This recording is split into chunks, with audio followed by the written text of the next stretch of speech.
సిట్రిన్ EC3 అనే electric కార్కి 0 star safety global NCAP rating అనేది వచ్చింది. అసలు ఈ గ్లోబల్ ఎన్క్యాప్ సేఫ్టీ రేటింగ్ అంటే ఏంటి, ఈ సిట్రిన్ EC3 అనే ఎలక్ట్రిక్ కార్కి ఎందుకు 0 స్టార్ రేటింగ్ వచ్చింది, అసలు ఈ కార్ని ఇప్పుడు మనం కొనొచ్చా లేదా అనే డీటెయిల్స్ గురించి ఈ వీడియోలోనైతే మనం మాట్లాడుకుందాము.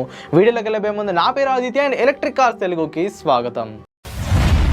ఫ్రెండ్స్, ఎలక్ట్రిక్ కార్స్కి సంబంధించిన latest updates and latest information కోసం ఈ మన ఎలక్ట్రిక్ కార్స్ తెలుగు ఛానల్ అయితే మీరు ఖచ్చితంగా సబ్స్క్రైబ్ చేసుకోండి. ఇక వీడియో టాపిక్లోకి వెళ్ళిపోతే, ఈ గ్లోబల్ ఎన్క్యాప్ అంటే న్యూ కార్ అసెస్మెంట్ ప్రోగ్రామ్ అన్నమాట. అంటే ఇదొక సంస్థ. ఈ సంస్థ వాళ్ళు మన గ్లోబల్గా ఉన్న అన్ని కార్స్ని క్రాష్ టెస్టింగ్ అయితే చేస్తారు. సో క్రాష్ టెస్టులు చేసిన తర్వాత ఆ కార్కి ఎన్ని స్టార్ అయితే వస్తాయో ఆ స్టార్స్ అనేది వాళ్ళు, అంటే ఆ సేఫ్టీని ఆ స్టార్స్ ద్వారా వాళ్ళైతే చూపిస్తారు. ఫర్ ఎగ్జాంపుల్ టాటా కార్లు తీసుకుంటే, టాటాలో ఉన్న అన్ని కార్లకి 5 star global NCAP safety rating అనేది ఉంటుంది. అంటే ఆ కార్కి ఏదైనా యాక్సిడెంట్ అయినా కానీ, లేదా హఠాత్తుగా ఏవైనా క్రాషెస్ అయినా కానీ లోపల ఉన్న మనుషులు ఎంత సేఫ్ అని చెప్పేదే ఈ గ్లోబల్ ఎన్క్యాప్ సేఫ్టీ రేటింగ్ అనమాట. సో చాలా మట్టుకు ప్రజలు 4 star or 5 star global NCAP rating ఉన్న కార్లని కొనడానికి ప్రిఫర్ అయితే చేస్తారు. ఏ కార్లకైతే 3 స్టార్ 2 స్టార్ 1 స్టార్ రేటింగ్ ఉంటుందో ఆ కార్ యొక్క సేల్స్ అనేవి అంతగా అవ్వవు. సో రీసెంట్గానే ఈ గ్లోబల్ ఎన్క్యాప్ వాళ్ళు ఒక క్యాంపెయిన్ అయితే రన్ చేస్తున్నారు. ఆ క్యాంపెయిన్ పేరు వచ్చేసరికి #safer cars for India. So ఈ క్యాంపెయిన్లోని భాగంగా వీళ్ళు సిట్రిన్ EC3 అనే ఎలక్ట్రిక్ కార్కి అయితే ఈ క్రాష్ టెస్ట్ అయితే చేయడం జరిగింది. ఈ సిట్రిన్ అనేది ఫ్రాన్స్కి చెందిన కంపెనీ అనమాట. లాస్ట్ ఇయర్ వీళ్ళు సిట్రిన్ EC3 అనే ఎలక్ట్రిక్ కార్ని మన ఇండియాలోనైతే లాంచ్ చేశారు. ఆల్రెడీ దీనికి సంబంధించిన రివ్యూ మన ఈవీ తెలుగు ఛానల్లో ఉంది అండ్ దీనికి సంబంధించిన కస్టమర్ రివ్యూ కూడా ఉంది. ఆ 2 వీడియోస్కి సంబంధించిన లింక్స్ నేను డిస్క్రిప్షన్లో ఇచ్చాను. మీరు ఎవరికైనా ఇంట్రెస్ట్ ఉంటే వీడియో తర్వాత వెళ్ళి చూసుకోవచ్చు. సో ఈ సిట్రిన్ EC3 అనే ఎలక్ట్రిక్ కార్ని సిట్రిన్ కంపెనీ వాళ్ళు టాటా నెక్సాన్ ఈవీకి పోటీగా మన ఇండియాలోనైతే లాంచ్ చేశారు. బట్ అనుకున్నంత ఎక్కువ సేల్స్ అయితే ఈ కార్కి అయితే రాలేదు.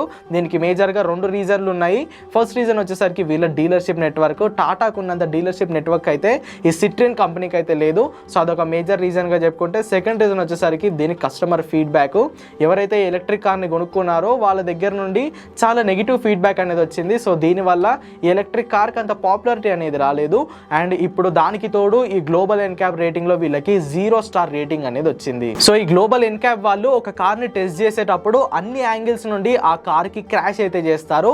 సో దాంట్లో వచ్చిన రిజల్ట్ భాగంగానే వీళ్ళు ఈ సేఫ్టీ స్టార్స్ని అయితే ఇవ్వడం జరుగుతుంది. సో ఎన్క్యాప్ వాళ్ళు దీనికి చెప్పిన రీజన్స్ ఏంటంటే, ఎప్పుడైతే ఈ కార్ని ఫ్రంట్ నుండి డాష్ ఇస్తామో అప్పుడు డ్రైవర్ అండ్ కో ప్యాసెంజర్ చెస్ట్కి ఎలాంటి ప్రొటెక్షన్ అనేది లేదంట.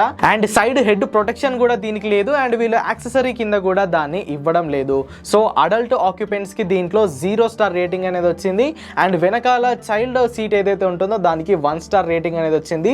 సో సేఫ్టీ పరంగా ఈ కార్ చాలా వీక్గా ఉంది. అండ్ సేఫ్టీకి సంబంధించిన మెజర్స్ ఏవి ఈ కార్లో తీసుకోలేదని వాళ్ళైతే చెప్పారు. అండ్ స్టాండర్డ్గా ఈ సిట్రిన్ EC3 ఎలక్ట్రిక్ కార్కి కేవలం వీళ్ళు 2 ఎయిర్ బ్యాగ్స్ని ఆఫర్ చేస్తున్నారు. సో దీనివల్లే ఈ ఎలక్ట్రిక్ కార్కి 0 star global NCAP safety rating అనేది వచ్చింది. సో చాలా మంది ఎలక్ట్రిక్ కార్కి సంబంధించి చాలా బగ్స్ అయితే ఫేస్ చేస్తూ ఉన్నారు. సో మీరు ఎవరైనా ఎలక్ట్రిక్ కార్ని వాడుతూ ఉంటే మీ కస్టమర్ ఎక్స్పీరియన్స్ ఏంటి అని ఒకసారి కింద కామెంట్ సెక్షన్లో తెలియజేయండి.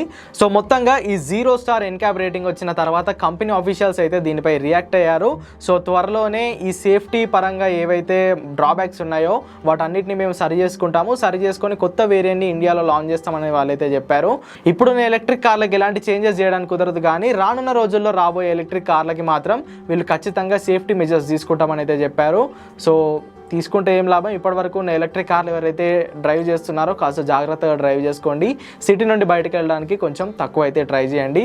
సో ఇదన్నమాట మరి సిట్రోయిన్ వాళ్ళకి ఈ గ్లోబల్ ఎన్క్యాప్ 0 రేటింగ్ ఎందుకు వచ్చిందో దానికి రీజన్స్ అయితే.